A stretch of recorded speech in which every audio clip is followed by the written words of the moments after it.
नमस्कार। स्वागत है आप सभी का आपके अपने चैनल एस्ट्रोलॉजी लर्नर वाईटी में। आज का हमारा विषय है जन्म कुंडली में कैसे जांचें कि कारागार यानी कि जेल यात्रा या जेल में जाने का योग है अथवा नहीं। इसको हम कैसे समझ सकते हैं, कैसे जान सकते हैं। और अगर आपको किसी ने बता दिया है कि आपकी जन्म कुंडली में कारागार जाने का योग है, तो आप आज की इस वीडियो को ज़रूर देखें और इससे समझ पाओगे कि हाँ, क्या सच में ही कारागार योग आपको आपकी जन्म कुंडली में उपस्थित है। आज मैं जो भी आपको सूत्र बताने वाला हूँ, ये सूत्र एकदम सटीक सूत्र हैं जो बहुत ज़्यादा परखे जा चुके हैं। तो चलिए शुरू करते हैं आज के इस कार्यक्रम को।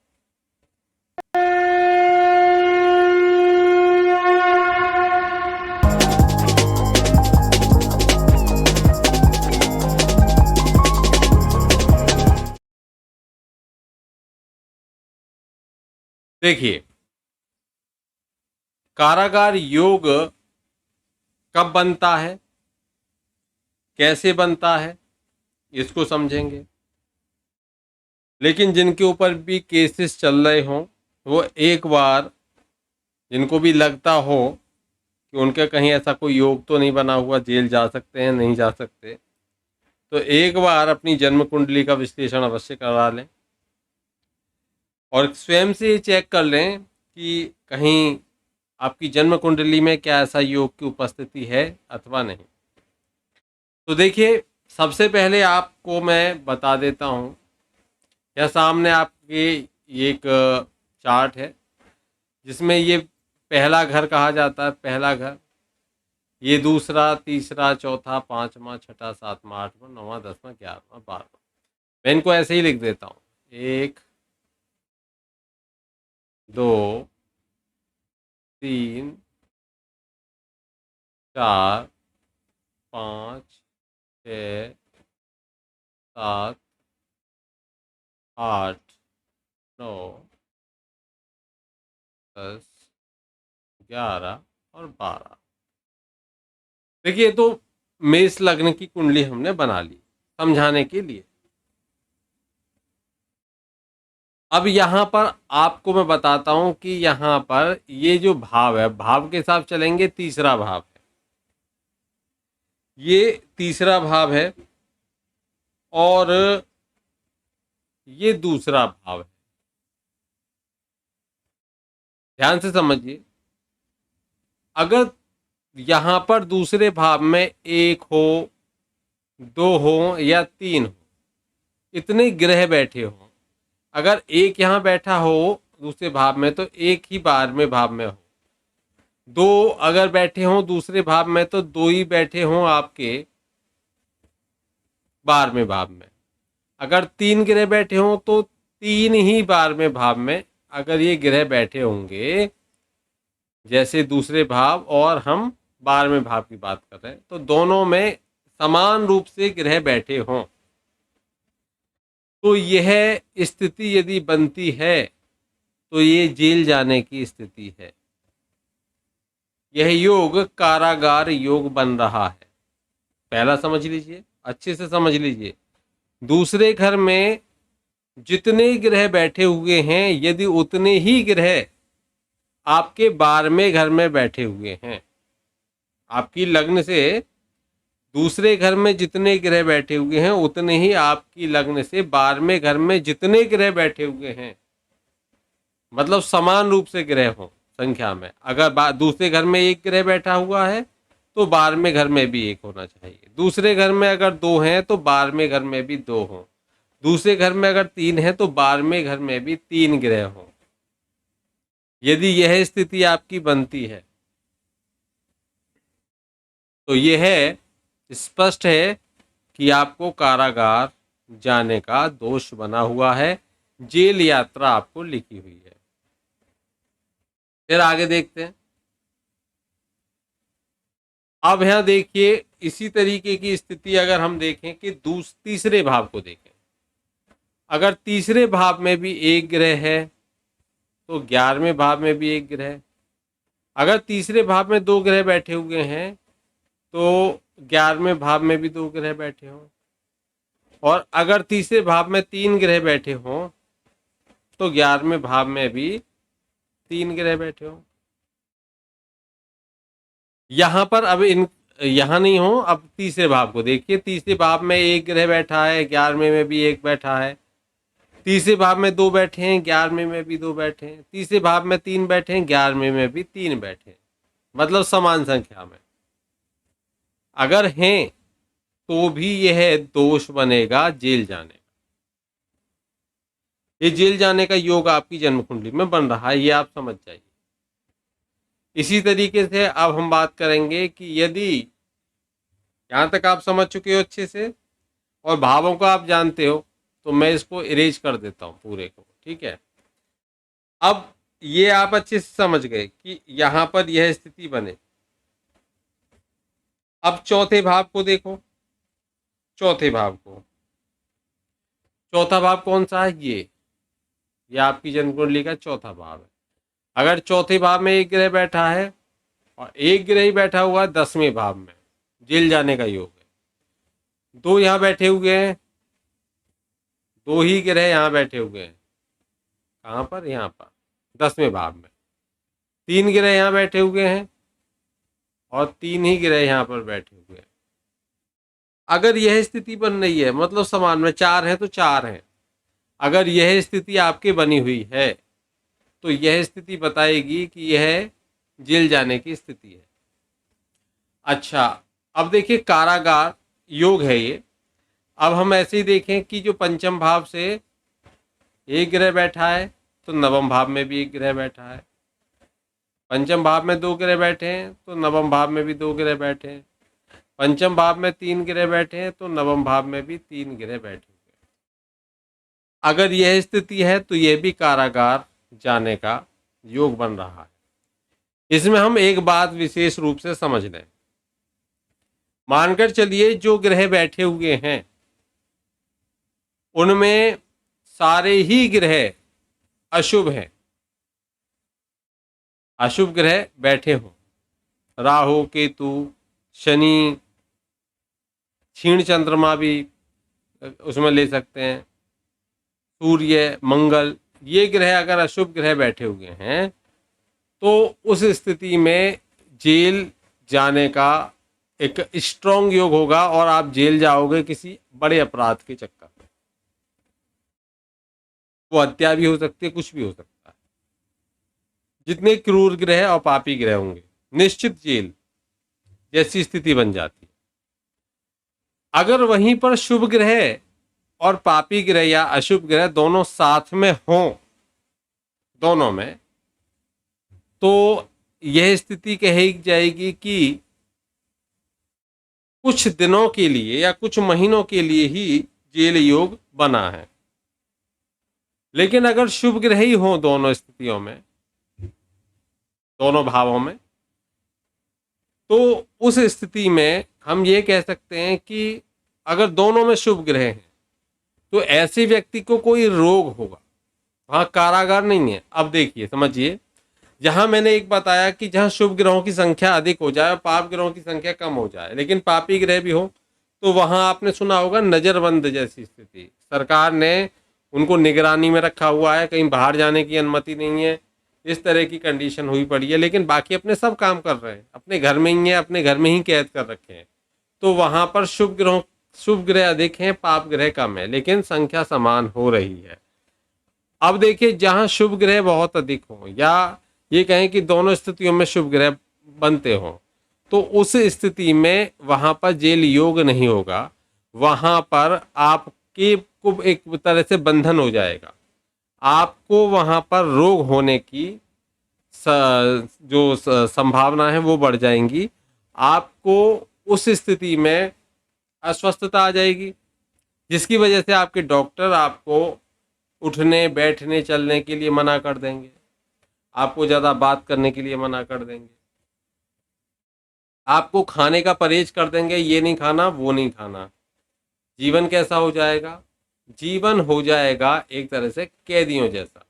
इसलिए यहाँ पर शुभ ग्रह होंगे तो वो आप कैदी तो नहीं होगे, लेकिन वहाँ डॉक्टर की सलाह के कारण आपको अपने खान पान पर कंट्रोल कराया जाएगा, जो आपके अपने बस में नहीं होगा, वो कोई दूसरा कंट्रोल करेगा। तो यहाँ इस बात को भी आप अच्छे से समझ गए होंगे। अब देखिए, बहुत सारी स्थितियां ऐसी होती हैं जहां पर जेल की जो स्थिति बनती है उसमें यहाँ आप समझ गए हो कैसे कैसे। जैसे चलिए मैं एक उदाहरण और आपको दे देता हूँ और अच्छे से स्पष्ट हो जाएगा। देखिए, मानकर चलिए जैसे आपके एक ग्रह बैठा हुआ है, मानिए शनि और चंद्रमा, ये बैठे हुए हैं आपके 10 चौथे घर में, और मंगल और गुरु ये बैठे हुए हैं आपके 10वें घर में। ठीक है, अब यह स्थिति बताएगी कि आपको जेल तो होगी, लेकिन पहली बात तो आप किसी समाज सेवा के रूप में जेल जाओगे, कोई आंदोलन करोगे उसमें जेल जाओगे। अपराध में आप जेल नहीं जाओगे, आप किसी न किसी समाज में या किसी भी वजह से कोई ऐसी समस्या उठाना जिससे आप वहाँ पर कोई आंदोलन कर दो, कुछ हो जाए उसमें, तो उस वजह से आप जेल जा सकते हो। लेकिन वो जेल बहुत ज़्यादा दिनों के लिए नहीं होगी, आपको कुछ हफ्तों या कुछ महीने तक ही वो जेल के योग बनते हैं। स्पष्ट है? इस तरीके से, क्योंकि यहाँ पर एक शुभ ग्रह, एक यहाँ शुभ ग्रह, एक यहाँ पर पापी ग्रह और एक यहाँ पर पापी ग्रह। अब मानकर चलिए दूसरी स्थिति कि अगर यहाँ पर शनि हो, राहु हो, यहाँ मंगल हो, यहाँ केतु हो। अब यह स्थिति आसान नहीं है। कोई बड़ा अपराध हुआ है, उस अपराध के कारण से आप जेल गए हो, उस अपराध के कारण से आप जेल गए हो, क्योंकि यह स्थिति स्पष्ट करती है कि अब जल्दी से आप नहीं छूट के आओगे, और आपने कोई आंदोलन नहीं किया, आपने कोई समाज सेवा नहीं की है, आपने अपराध किया है, जिस अपराध के कारण से आपको सजा होने का योग बना है। कोई आपने सट्टा लगा दिया, कुछ ऐसा काम कर दिया जो सरकारी नियमों के विरुद्ध है और जानबूझ के किया ऐसा, तो उस स्थिति में आप जेल जाओगे और वो जेल होगी थोड़ी सी लंबी। ऐसे ही हम तीसरे घर और 11वें घर को देखें, दूसरा घर और 12वें घर को देखें, 5वां घर और देखें आपका 9वां भाव यानी कि 9वां घर, इससे हम इसको समझ लें। यहाँ आपको यह स्थिति स्पष्ट हो गई होगी। अब मैं एक ऐसी स्थिति बताऊंगा जिसमें आपने सुना होगा कि किसी व्यक्ति को आजीवन कारावास हो गया, या ये कह सकते हैं कि उसकी मृत्यु जेल में ही हो जाए। वो योग कब बनता है उसको भी आज की इस वीडियो में आपको समझाने वाला हूं।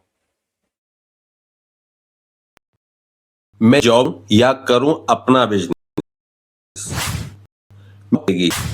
मुझे संतान सुख कब मिलेगा, कैसा होगा जीवन साथी, क्या मेरी लव मैरिज होगी या होगी अरेंज मैरिज, क्या मैं कभी विदेश जा पाऊंगा, कर्जे बढ़ रहे हैं, इनकम कम हो रही है, बीमारी पीछा नहीं छोड़ रही है, अस्पताल के खर्चे बढ़ रहे हैं, शनि राहु केतु मंगल समस्याएं दे रहे हैं, कहीं आपके जीवन में गलत नंबर तो नहीं आ गया, क्या है आपका लकी नंबर, कौन सा नंबर आपको दिलाएगा सक्सेस, क्या आपने अपनी जन्म कुंडली का अभी तक विश्लेषण कराया है, अगर नहीं कराया है तो दिए हुए नंबर पर संपर्क करके अपनी जन्म कुंडली का विश्लेषण कराइए। जानिए क्या है आपकी जीवन की समस्या, कौन सा ग्रह दे रहा है आपको समस्या, कौन से नंबर्स दे रहे हैं आपको समस्या। समस्या जाने और उनका समाधान भी आपको मिलेगा। तो देर ना करें, अपनी जन्म कुंडली का जल्दी से जल्दी प्रोटेक्शन कराएं, अपनी जन्म कुंडली को समझें, अपनी जन्म कुंडली में कौन से ग्रह खराब हैं, कौन से ग्रह आपको परेशान कर रहे हैं और उनको कैसे सही किया जा सकता है उसको जानें। और ये सभी जानने के लिए आपको डायल करना होगा 9045847891। ये सूत्र बहुत ही अपने आप में स्पष्ट रूप से आप समझिए इसको। यहाँ महर्षि वराह मिहिर कहते हैं कि पंचम भाव और नवम भाव, इनमें अगर पापी ग्रह बैठे हों और वो पापी ग्रह षड्बल में बलवान हो, और एक बात और, उनको कोई शुभ ग्रह नहीं देखता हो, ऐसी स्थिति अगर जन्म कुंडली में बनेगी तो ऐसे व्यक्ति को या ऐसे व्यक्ति का जेल निवास होता है, यानी कि उसकी जो मृत्यु है वो जेल के अंदर ही होगी। सूत्र को मैं और स्पष्ट आपको करके समझा देता हूं। मानकर चलिए यहां पर पापी ग्रह में हम देखते हैं यहां पर शनि बैठे हो, यहां मंगल बैठे हुए, दोनों पापी ग्रह हैं, और इनके ऊपर किसी भी शुभ ग्रह की दृष्टि ना पड़े, इनके ऊपर किसी भी शुभ ग्रह की दृष्टि न पड़े, यहां 5वें में और 9वें में। देखिए ध्यान से, इनके ऊपर किसी शुभ ग्रह की दृष्टि ना पड़े। जैसे मान के चलिए गुरु हमने यहाँ बैठा दिए तो गुरु की दृष्टि भी नहीं जाएगी, 1 2 3 4 5 नहीं जाएगी। शुक्र अगर हमने यहाँ पर रखे तो शुक्र की तो जाती नहीं है, 7वीं दृष्टि होती है। और कौन बचा? बस गुरु ये थे, बाकी तो चंद्रमा भी चाहे हम यहाँ, चाहे गजकेसरी योग ही क्यों ना बनता हो, या यहाँ बुध को यहाँ बैठा दें, हो गए ना सारे ग्रह। 2 2 4 2 6 और 2 8, एक बचा, कौन बचा? मंगल हो गया, शनि हो गया, चंद्रमा हो गया, और शुक्र हो गया, बुध हो गया, गुरु हो गए, और राहु ग्रह कौन सा बच गया? 1 2 3 4 5 6 7 8, गुरु बुध हो गए, चंद्रमा हो गए, मंगल हो गए, सूर्य, सूर्य बच गए। देखिए सूर्य को भूल गए हम, ग्रहराज को। सूर्य की दृष्टि भी नहीं पड़ रही, चलो सूर्य यहाँ बैठा देते हैं, कहीं बैठ जाओ। लेकिन अब हम क्या देखेंगे कि ये जो पापी ग्रह हैं, इन पापी ग्रहों पर किसी भी शुभ ग्रह की दृष्टि ना हो, और षड्बल में दोनों मजबूत हो, कोई 1 नंबर पे आता हो, कोई 2 नंबर पे आता हो, ऐसे हो, ये स्थिति हो, बलवान हो कुल मिलाकर। अगर ऐसी स्थिति आपकी बनेगी तो ऐसे में वह जातक जो होगा और शुभ ग्रह की दृष्टि ना पड़ती हो तो उसकी मृत्यु कारागार में ही होती है। ये स्पष्ट है, ये शास्त्रों में सूत्र के बारे में ये बताया गया है कि मृत्यु कहां पर होगी? कारागार में होगी। चलिए अब देखिए, एक इसमें और भी बहुत सारी चीजें हैं, जो और भी पॉइंट्स हैं उनको हम बताएंगे, लेकिन आज के लिए हम इतना ही रखेंगे। नेक्स्ट वीडियो में बात करेंगे हाँ इसके उपाय। अब हम इसके उपाय को समझ लेते हैं। अगर ऐसी स्थिति बनती है तो जो पापी ग्रह बने हुए हैं, जैसे यहाँ पर शनि है, तो शनि से संबंधित मंत्र जाप करना चाहिए, और मंगल से संबंधित मंत्र जाप करना चाहिए। ऐसी स्थिति में पक्षियों को आज़ाद करना चाहिए, जो भी पिंजड़े में बंद है पक्षी, उनको आज़ाद करना चाहिए, और मन में ये कल्पना करनी चाहिए कि जैसे आपने उन पक्षियों को बंधन मुक्त किया है, इसी प्रकार से आप भी बंधन मुक्त हो जाओ। ऐसी प्रार्थना करनी आपको चाहिए। ये एक सामान्य उपाय है, इसको तो आप करोगे ही करोगे, साथ में जो दीन दुखी होते हैं उनकी जितनी सहायता करोगे उतना यह योग कमजोर होगा। और इसके लिए एक उपाय और यह भी है कि आप अपने मन से बीच बीच में किसी से मिलने के बहाने से या कैसे ही भी आप जेल जाया करें। इससे आपका जेल योग समाप्त हो जाएगा, और जेल में जाने के बाद वहाँ कुछ ना कुछ भोजन अवश्य करें।